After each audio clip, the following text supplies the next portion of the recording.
urahatinira umuziki muri Afrika nawe urashaka ibaze ko igihe nakoreye amapiano mwese mwari mukiri abahigi mutaraza muri za Karimana Gahigi mutaraza ni Kigali urumva ko nakoze sawa muri 2019 oya sawa ipiano ricyaduka ipiano ricyaduka turashaka piano ryumye ariko type z'amapiano ni nyinshi Ddumba hari amapiano uzi ko hari indirimbo ziri slow z'amapiano ndabizi ariko turashaka piano n'izifite tempo nyine irimo hagati na hagati hanyuma n'izindi zo kubyina nyine rero bikora bijyanye na mode urimo n'icyo ushaka n'icyo umva ushaka gukora byose rero ntago bikuraho ko ari piano ipiano ushaka rivuga twumva piano ushaka kandi ntwishyire mu bwinshi ipiano nka Komasava sawa cyangwa sele nka Komasava cyangwa sele ya Mboso cyangwa Komasava ibi piano byanyu mujyamo namuzerega nama piano cyangwa atsinda retate atsinda retate atsinda retate bari besha atsinda retate shadibu ndabyumva ndibyumva ariko aba producer bacu buri bararenze uzi ko ngiye nakoranye n'aba producer benshi muri iyi minsi benshi cyane kuri no album nyine ariko n'indirimbo mba nkunda cyane ziba nakoranye n'aba producer bacu b'abanyarwanda kubera ko bo understandinga feelings umuntu akira mu ndirimbo rero Element akeneye gukora piano ryumye ariko ibyo byiswa guma agenda kanura ibyisa ahantu hose sinzi ibintu abarimo wowe uri umujaji wa producer uri umujaji w'abahanzi uri umujaji wa influencer wigize nzi koga ozi ibintu byose mba mbizi erega ngenda kubivuga uzarebe niba hari ikintu mvuga abanyarwanda bavuga ngo cyakaba cyo kora Ddumba ibyo avuga nibyo buri cyo mvuza iyo bize mu muziki buri art nta mistake igira iyo bibaye umuziki hari n'icyo ukora ibintu wibeshye dusubiza inyuma Afrika yose irimo irakubita amapiano n'ibidije byanyu bya Brian birirwa bikina amapiano y'ahandi nitujya kumva amapiano ya ukajya gusanga ubukobwa bwose bwo burabyina bya piano kubera iki mutayakura bakabyina yacu ubivuze nabi ariko ntago turi kubasubiza inyuma ko ntimwigeze mugera imbere turi kubajyana imbere turi kubasunika urumva ibintu dushaka naringiye kurangiza live ntavuze kuri The Ben ariko niba uri muravuga ko mwe muradusunika ndabona muri muradukurura ninshiramo The Ben ura ubigenze ndetse kandi utangiye kwikoropa muri yasima yawe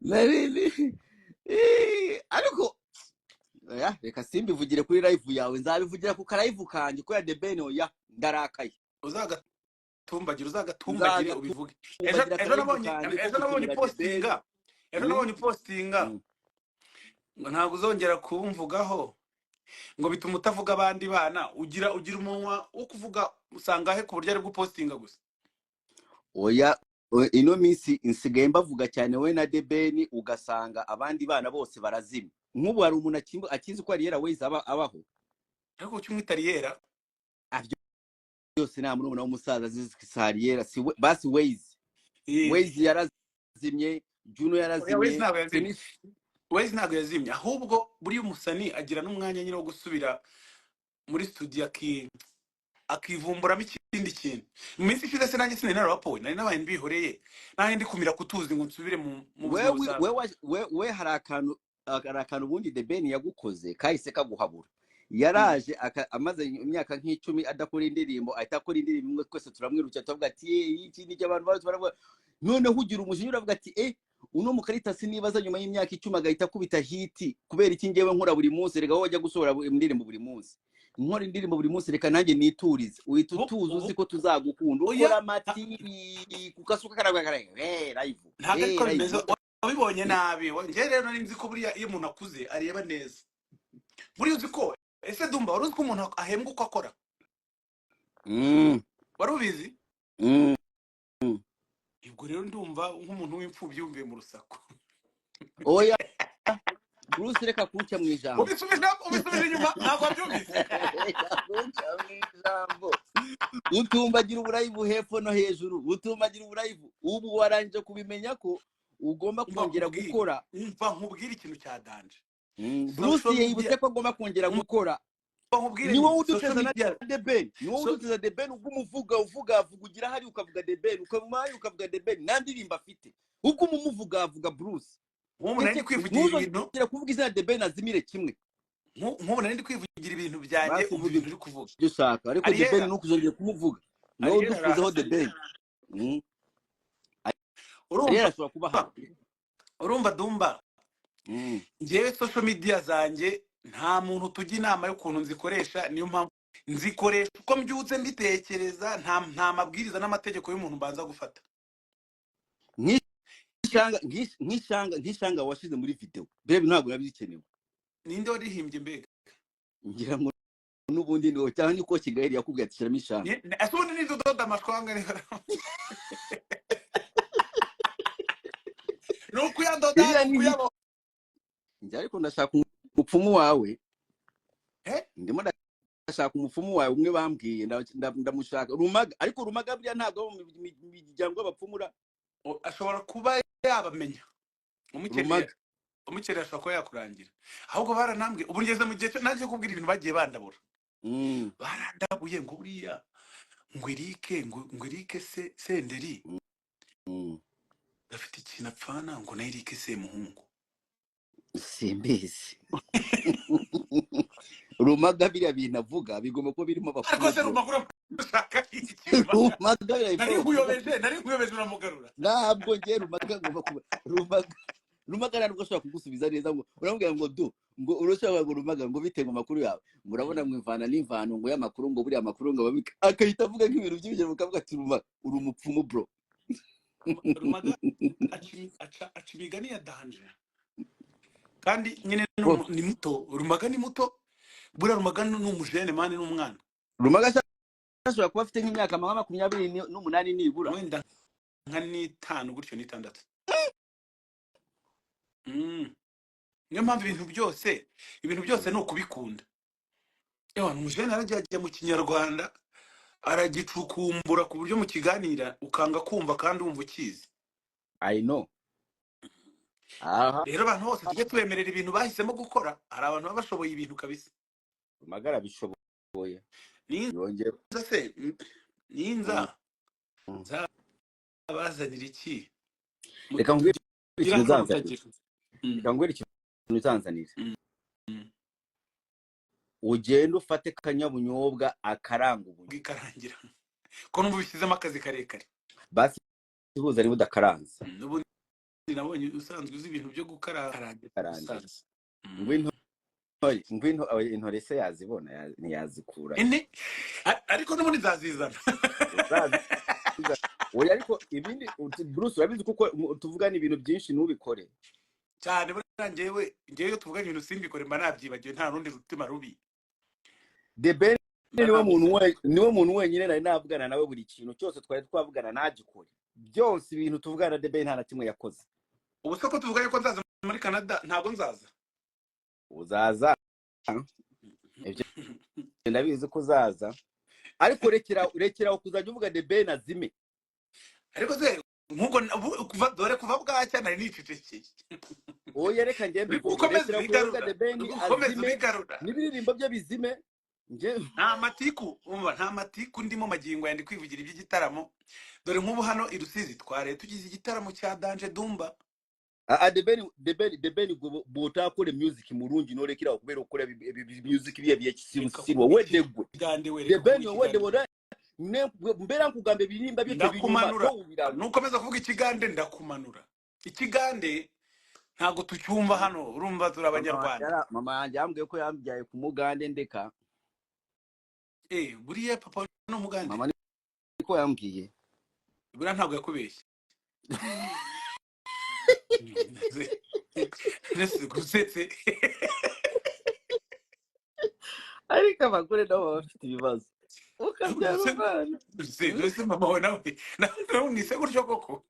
Mama wanjye nuko yambwiye ati papa wawe ni Umugande muhungu wanjye. Ndakumenyesha ko mama w'umwana abari uzi papa w'umwana gusa. Akuze ikintu ngukundiye wirinza amatiku uziko mushize ku matiku ya The Ben uranga. ubuse ndabivugaho iki birimo nta kintu kirimo. N'ubwa mbere wumvise nta kintu mfite inama cyo zanjye kuvuga. ntiwongere kubivugaho, rekeraho. Nta kintu mfite cyo kuvuga. Amagambo yashize ivuga. Niwe wamuduteje. Ariko namwe ntago mwabaho mu muziki. Erega buriya Ddumba kuba uri kuri top wenyine ni bibi. Urabizi se? Oya The Ben yabaye akaba ari kuri the top ariko akora ibintu bizima, akora ibintu nk'ibyawe. Umva se weragenda akagira gutya akagira lonely at the top.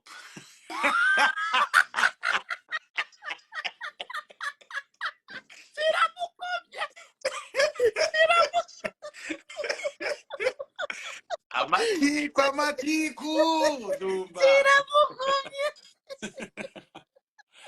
Go lonely at the top, lonely.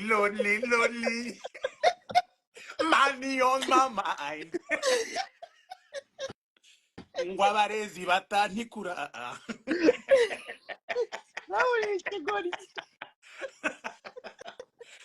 Urumva? Nari kubwira yuko nyine ibintu biba bimeze neza.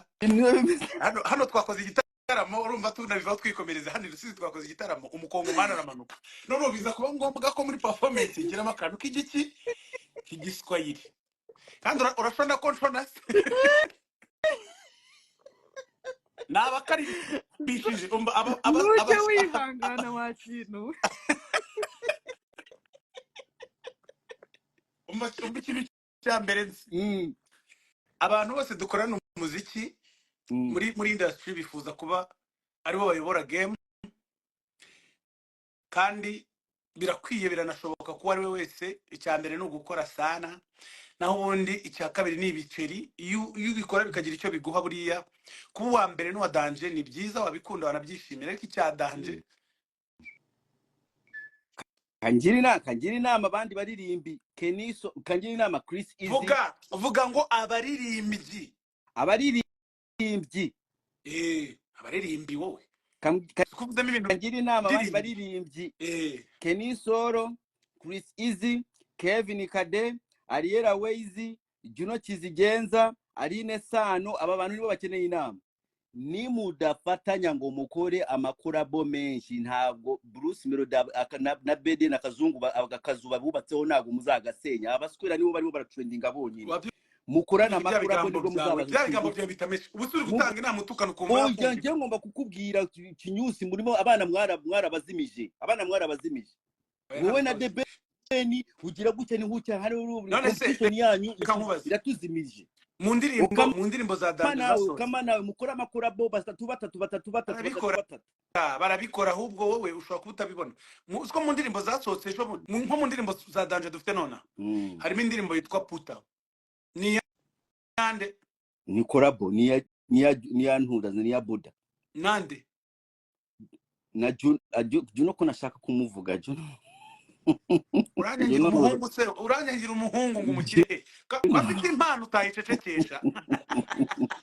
Rero kwanga umusani, umva nkubwire, niba haba ikintu cya mbere kigoye ni ukwanga umusani. Uramwanga ukumva umukozi wamucanye muri radio, wamwanga ukumva umwana wari kuririmba ngo kugenda pana dabu. Urumva umuhanzi nta hantu wamucikira. Niyo mpamvu nakugira inama yo gukunda Juno n'umutima wawe wose. Chris Easy ngo afite beef na Element, afite beef na Kiss, ubwo yarangiye. Ibyo si wabikuye ibyo ngibyo bye. Erega makuru mba nyicaranye. Niyo mpamvu dore ntuhaheruka nawe waracomotse ntiwagaruka. Buriya nabyemeraga ibintu wavugaga iyo baga wibereye hano. Ariko nk'ubu ngubu iyo umuntu abwiye umuntu akantu n'undi akaza akabwira undi nawe bikakugeraho uwa kane, ayo ntago mbanyizeye. Reka simbivuge, reka singe nurundi akaza ndahita mbivuga, ndahita mva hano gene nkore blog yose. Ibi bya Chris Easy ko agiye kuzima, afite beef na Kiss, afite beef na Element, kandi nibo bazi kumukorera umuziki.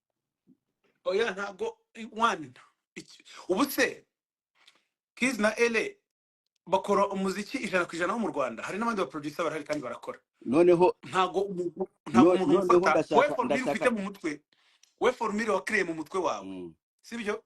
ntago usibye ko nibyo bya beef ntabyemera ariko nanone ntago umuhanzi agirwa n'umuproducer umwe izina ukorera n'umuproducer kuri indirimbo atari kumwe na element ndamuha amafaranga ihiting izi Kiriku ndamubonye sha mugende mu following Kiriku w'umurundi uwo Kiriku niwe munyabwenge bafite i Burundi wenyine niwe uvugira uziko buriya Ddumba adashobora kuvuga Kiriku atavuze ni nk'ukuntu nyine reka ntago abasani bose bamenya bajya abahanzi bose ntago bafite talent nyine yo kujya imbere abantu ngo bavuge ibitekerezo byabo bajya bahamagara Ddumba bakambwira ngo ushaka ko udukore nyine amafaranga bumvikana bakarajya kumvikana amafaranga n'idintu byose kugira ngo ajye mu Bubiligi ukajya kubona conversation irangiye Ddumba ahita avuga ngo none ga mutama ngo ko kiri kutaramuvuga ngo namaki kunese ko nashaka ngo kiri kurajyaye ngo yatwe tugenda nka babiri mani boy muta ntago no musiga umuhungu wa iyo uhamagaye Ddumba ugomba gutwara Kiriku iyo abahanzi bari gutera imbere bakorana nabira bavugaga hari ikintu kinini bigabanya ushobora kubyumva ariko bigabanya ikintu iyo muri kugendana uri muhanzi maze kugira experience yakikorana yakigendana ariko inshuro nyinshi umuhanzi abakeneye bagenzi be kugira ngo ibintu byorohe akazi korohe nyine aboneka ibintu ari gukora atari wagira bibamo murimo murazimya bakeneye gukora hamwe niba bacyaho nibarangiza kugira aho bashaka babacyaho buri umwe atangiye gukora ariko ubu ngubu aba bahungu nibadakora amakora bo barazaguma barayakora ubu se Kevin Kade ntiyakora indirimbo na Chris ya Danje